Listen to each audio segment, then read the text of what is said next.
A house built in 1920 stands solid, its wood frame still true after a century of seasons. A house built in 2005 shows dark stains of mold in the walls, and its foundation is already a map of cracks. This is not a coincidence. It is a choice. We have forgotten the language of durable building, a language our ancestors knew not as a science, but as a necessity. They understood that a house is not a sealed box. It is an organism that must breathe. It must manage water. It must work with the climate, not fight it. Modern houses are designed like plastic bags.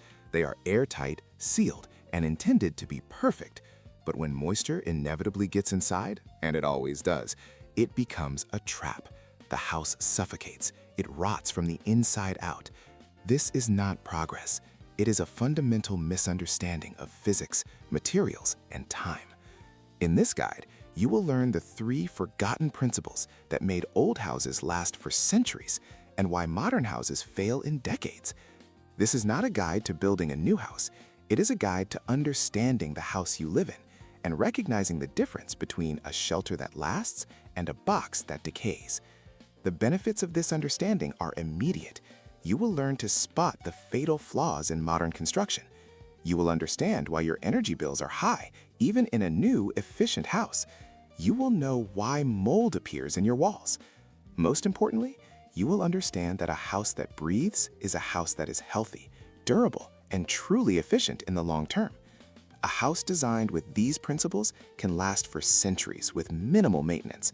A modern house designed as a sealed box is designed to fail within 30 years. The difference is not materials, it is knowledge. The first principle is that a house must shed water at its surface. Frank Lloyd Wright called the overhangs of a roof the eyebrows of the house, designed to protect its walls from sun and rain. Old houses had steep roofs with wide overhangs that directed water far from the foundation. The ground around the house was sloped to carry water away.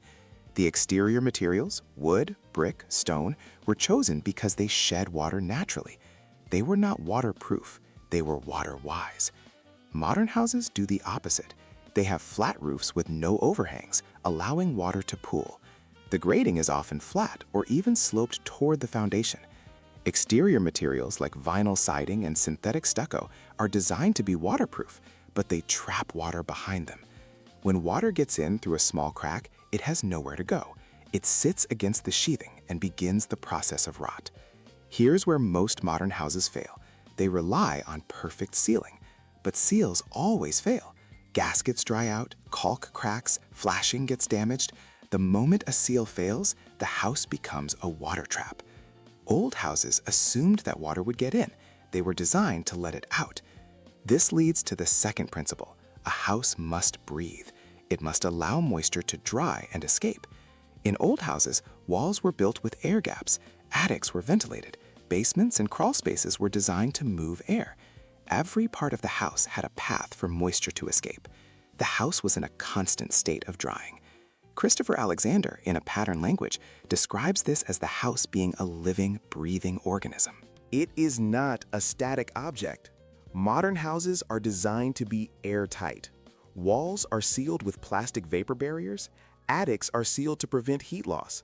Basements are waterproofed with membranes that trap moisture inside the concrete. The goal is energy efficiency, but the result is a house that cannot dry. When moisture gets in, it stays in.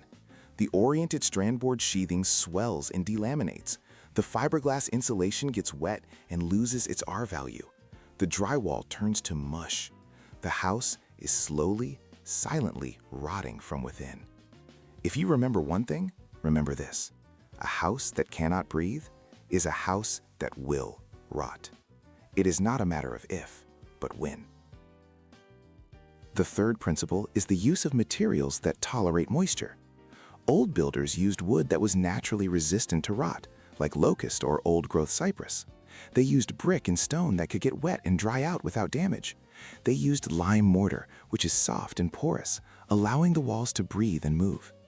These materials were chosen for their known behavior over time. They were predictable. Modern houses use materials chosen for their low cost and ease of installation. Oriented strand board, engineered lumber, drywall, fiberglass insulation. These materials are cheap and efficient to build with, but they are intolerant of moisture. They are designed for a perfect, dry world that does not exist. When they get wet, they fail catastrophically. The glue in the OSB dissolves, the paper on the drywall grows mold, the fiberglass becomes a damp sponge. The house is built with materials that are guaranteed to fail in the presence of the one thing that is guaranteed to be present: water. I opened a wall in a 15-year-old house last year. The oriented strand board was black mud, not stained, not damp, mud. The framing was soft, the insulation was a wet sponge. The drywall had collapsed into powder. This was not a flood. This was not an accident. This was a house that had been sealed tight and left to rot from the inside. The owner had no idea. The inspector had no idea. The builder was long gone. This is not an accident. It is not a conspiracy. It is simply how modern construction economics work. A house that lasts 30 years requires constant repair, renovation, and eventual replacement. A house that lasts 300 years is a one-time sale. The incentive structure is clear. Short lifespan aligns perfectly with modern construction economics. The turning point was the energy crisis of the 1970s. In the rush to make houses more energy efficient, we forgot the principles of water management. We sealed our houses tight and filled them with cheap, moisture-intolerant materials. We created a generation of houses that are taking time bombs of rot and decay. The physics is simple. Water moves from warm to cold, from wet to dry. It moves through materials by capillary action. In an old house, the wall system was designed to allow this movement. Moisture would move through the wall and evaporate to the outside. In a modern house, the plastic vapor barrier stops this movement. The moisture gets trapped in the wall cavity and the rot begins. The solution is not to abandon modern materials. It is to apply old principles to modern construction. It is to design houses that shed water at the surface, that allow moisture to dry, and that use materials appropriate for their location and climate. It is to understand that a house is not a machine. It is a third skin that must interact with the environment. It must breathe. At the end, a house that is working correctly should feel like a natural shelter.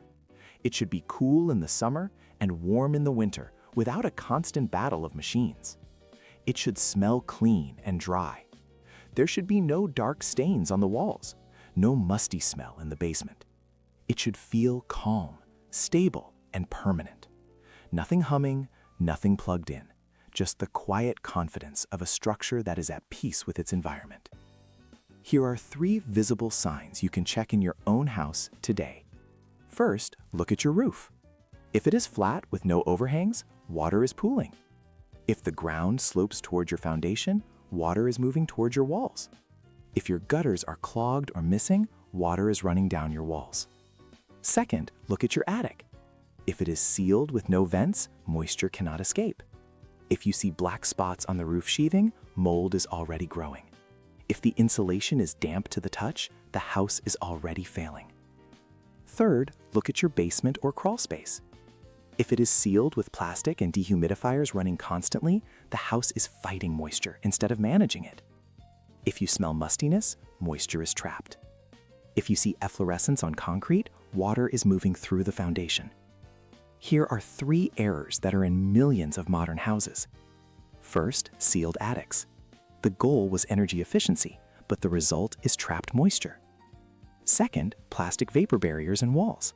They stop drying from the inside, trapping moisture in the wall cavity. Third, waterproof basements. They look dry, but moisture is being held in the concrete and foundation. All 3 are standard practice. All 3 are failing silently. If you do these 4 things, a house will last.